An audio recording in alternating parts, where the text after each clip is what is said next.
Hello students, good morning, welcome to this class. So we have already discussed what is money, what are the functions of money, and that is that primary functions, secondary functions and contingency functions we have already discussed. And we have already discussed that some of the meaning of money supply. This money supply we have already discussed currency components and deposit components, currency component and deposit components. And we have already discussed currency components, these are the coins and that paper currencies, and deposit component or demand deposits we have already discussed. So today we'll start that what are the money supply, or that is called measures of money supply. As we have already known, the Reserve Bank of India is printing that currency notes. Reserve Bank of India is printing that currency notes. So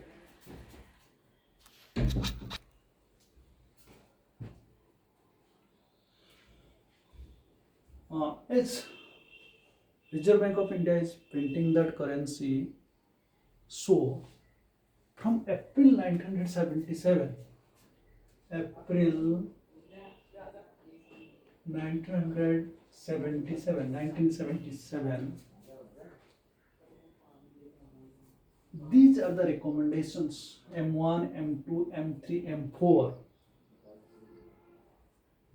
which is called that group of money supply, which is called that group of money supply, group of money supply. The Reserve Bank of India has presented this M1, M2, M3 and M4.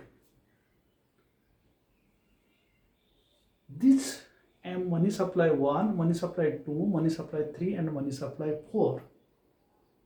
So far our liquidity is concerned, so far our deposit is concerned, so far our saving is concerned, all these are to be classified accordingly by the RBI or the Reserve Bank of India.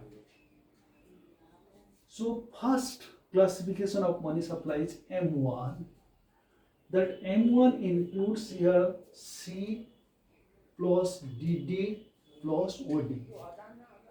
C is here currency held by public. DD is that net demand deposits in the bank, and OD is that other deposits held with RBI.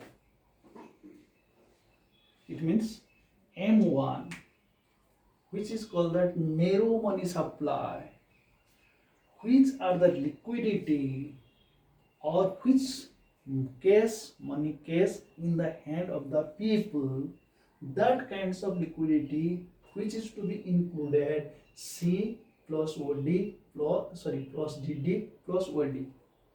C is that currency held by the public, DD is that demand deposit in the bank, and OD is that other deposits held with RBI.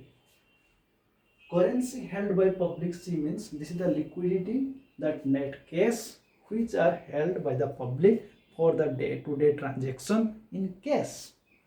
That is called the currency held by public. It means that cash in hand by the people is to be called the liquidity, that is to be called that C. So C plus DD plus OD, and DD is that net demand deposit in the banks. At present time, whenever we are dealing with that internet banking systems, that interbanking claims, whenever the different banks claim to that one bank to others, at that time that claiming of that amount of these different banks are not to be included or excluded. So that is why I written here, don't include interbanking claims. So OD is the other deposits held with RBI. Other deposits held with RBI. RBI, you will know, Reserve Bank of India. These deposits are like IDBI, Industrial Development Bank of India, IMF, International Monetary Funds, etc. etc. means like World Bank also. So these are that other deposits held with RBI. So first the M1, that is money supply, which is called the narrow money, which is called the liquidity money. This includes C plus DT plus OD, currency deposits, demand deposits, and other deposits. That currency held by public, DD is the net demand deposit in the bank, and OD is the other deposits held with RBI. So this is that M1, first functions of the measurement of money supply is that C plus DD plus OD. Second is that M2, which is also one kind of narrow money. It means M1 and M2, this is that narrow money.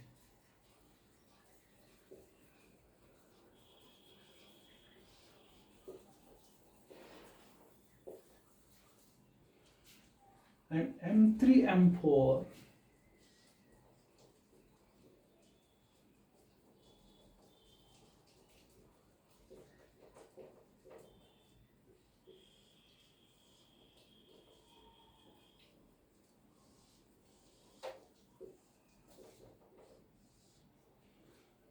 is that broad money. So that M1 is the narrow money because this is the total money supply. What is supplying by that RBI and what that money is circulating in that national and international levels, that is not update. So that M1 is to be called the narrow money. But M2 is that M1 plus saving of the people with post office. Saving with people with that post office. Besides all the components of M1, that we also do that saving part of that saving after that consumptions of our income, which is done by the people in the post office. That money is to be one kinds of money supply, that is to be called the M2. Or we may write here M2 equal to C plus DD plus OD plus post office saving by the peoples. This is called M2. This is that M1 plus post office saving. So C plus DD plus OD plus post office saving. People with that post office saving is to be known as that M2. It means M2 equal to M1 plus saving of the people with the post office, or C plus DD plus OD plus saving of the people of the post office. This is called that M2. Next is that third, that is M3, money supply third. So money supply third ignores that money supply 2.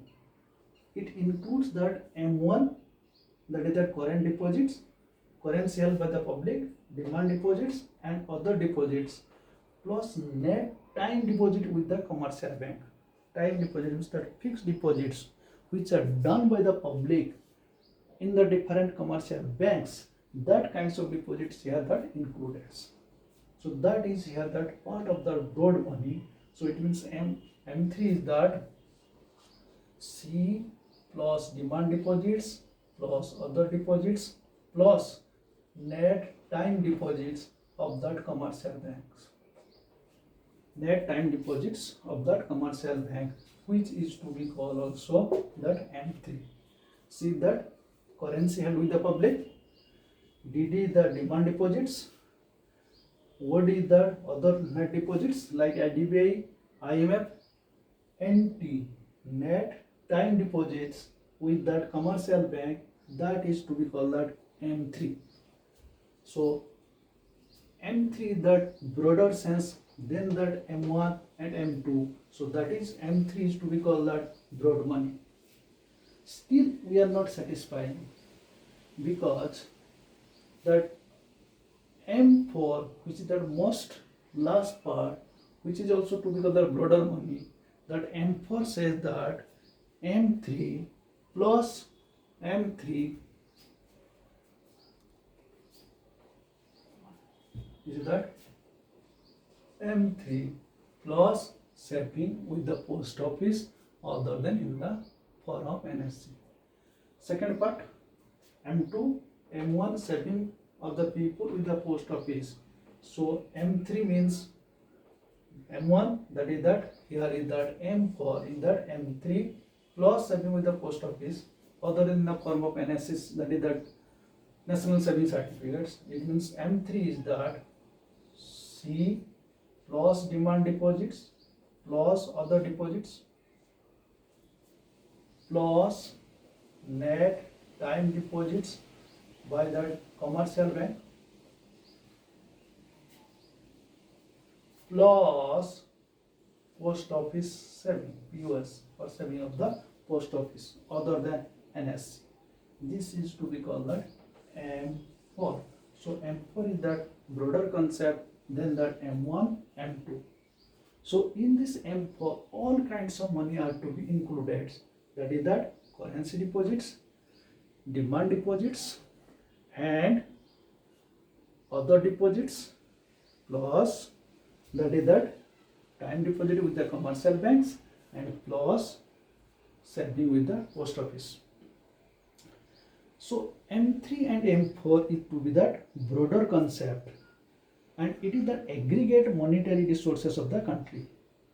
If money supply in the country is measured using that M3, measure what we find is called aggregate monetary resources of the countries.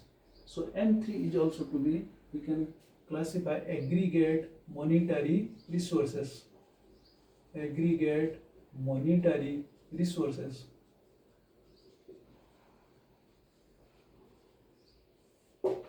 Aggregate monetary resources. But M4 concept of that money supply is that broader concept than that of that M3. So M4 includes M3 plus, that is that saving with the post office other than in the form of NSC. So that we can write here currency deposits plus demand deposits plus other deposits plus NTB, net time deposit with the commercial bank, and saving with that post office other than NSC. This is to be called that M4, which is that broader concept. These are the four kinds of money supply: M1, M2, M3, and M4. So narrow supply, narrow definition is that M1 and M2, and M3, M4 is that broad definition. So money supply is to be that M1 and M2 is that narrow, and M3 and M4, so far money supply is concerned, that is that broader sense.